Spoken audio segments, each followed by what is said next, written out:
Now, Storm Tracker 9 weather on KEZI 9 News. Folks, good Monday morning. Happy July. It's one of my favorite months of the year. We finally hit that peak summer, and it's really starting to feel like it. Getting things started today. We're going to have those warm temperatures on the way. As we take a live look out at Corvallis, we've sort of been waiting all morning. Those clouds have been preventing us from getting that awesome view of the sunrise that we normally do, but it's starting to peak out. It's been working its way through the course of the morning. Out on the coast, not quite the same story. Those clouds that you see in Corvallis are even more built in along the coast. As we take a live look out over Coos Bay, you can barely see the trees. They're starting to push through a little bit, but if we took a look at that camera maybe a half an hour ago, you would have seen a little bit of sun and a better look at those trees. The story of the morning out on the coast is going to be that fog, and it's going to be for the better part of today.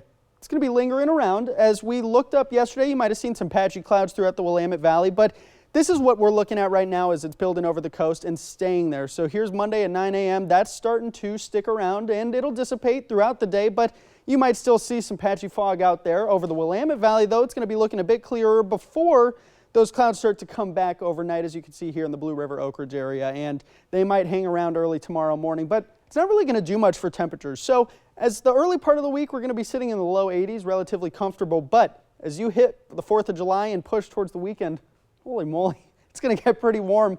And that's a good thing though, right? You're trying to get outside and you're thinking of stuff to do for the 4th.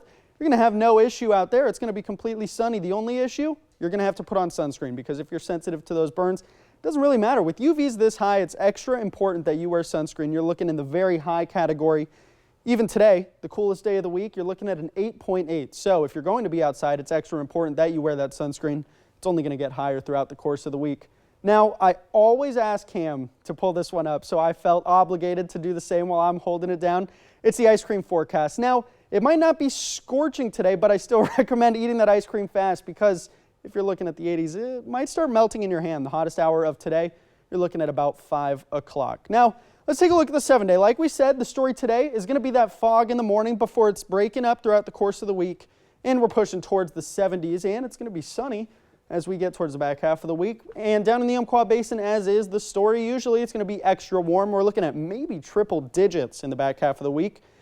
The Cascade passes, is it cooler like usual? Not really. It's actually a little bit warmer. We're looking at the mid-80s and sunshine, so if you're traveling towards Central Oregon going over those passes, it's not going to be an issue at all. It's actually going to be extremely beautiful. Sticking in the Willamette Valley, we're looking a little warmer, not quite as warm as the Umpqua Basin, but it's still going to be pretty warm. You're looking at 95 on Friday.